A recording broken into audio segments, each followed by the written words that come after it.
It didn't come with fireworks or fury, but it may go down as the boldest act of defiance in modern North American history. At midnight on August 1st, President Donald Trump hiked tariffs on Canadian goods from 25% to 35%, a move designed to intimidate, to force Canada into line. But Canada didn't flinch.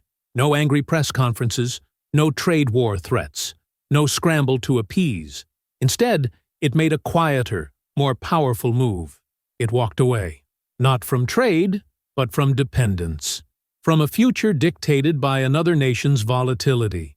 And in that calm, deliberate refusal, Canada may have done something historic. It began to redraw the balance of power in North America. Trump's tariff strike was deliberate and targeted. Steel, softwood lumber, and non-USMCA exports were hit hard, designed to force countries into rushed trade deals on American terms. South Korea and the European Union folded quickly, signing emergency agreements to avoid further damage. Mexico received a 90-day extension. But Canada stood still.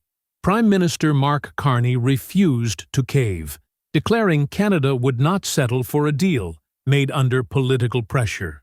Instead of chasing short-term relief, he laid out a long-term economic strategy focused on resilience, infrastructure, industry protections, and global diversification took priority.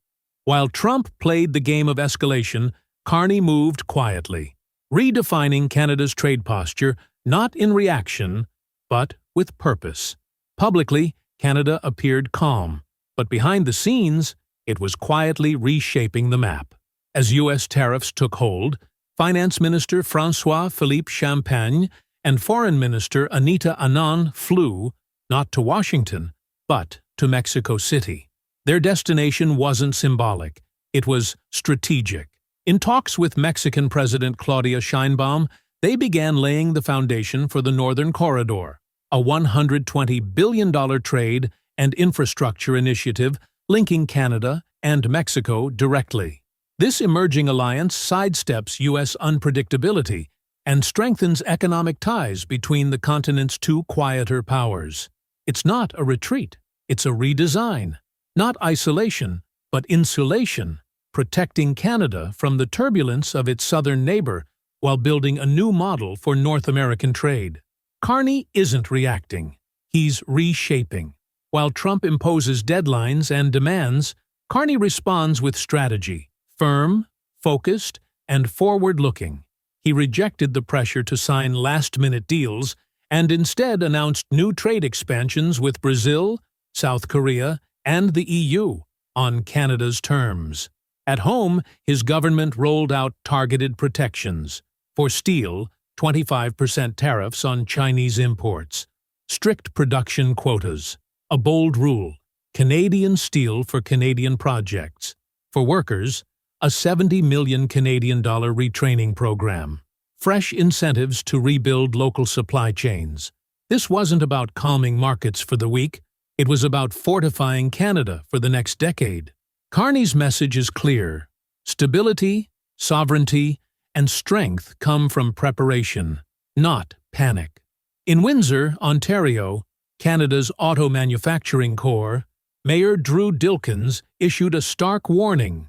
Rushing into a bad deal to appease Washington would betray our workers, our economy, and our future. The consequences are already visible. Major firms like Stellantis have reported billion-dollar losses from tariff instability. Investors are hesitating. Supply chains are buckling. Yet, Canada isn't panicking. It's pivoting.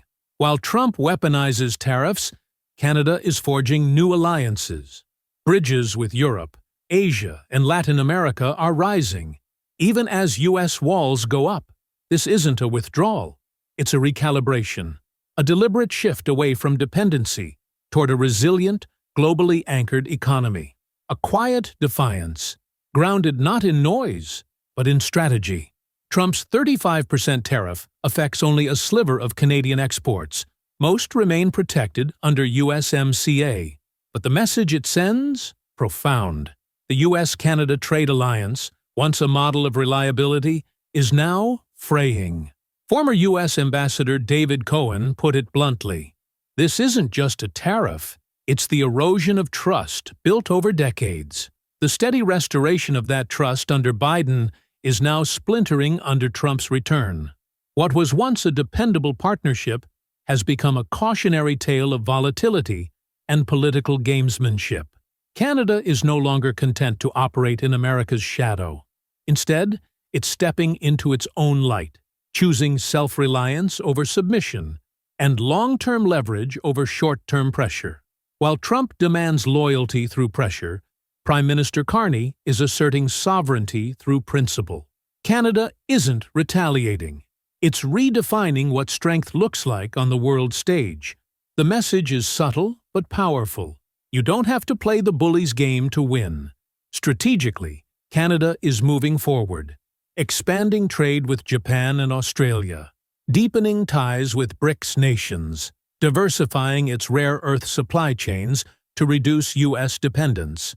And in a quiet yet telling decision, Canada chose not to ban American whiskey, a move that once triggered political ripples in Washington. Not because it lacked impact, because it lacked purpose. This time, Canada isn't performing. It's leading, through patience, precision, and principle.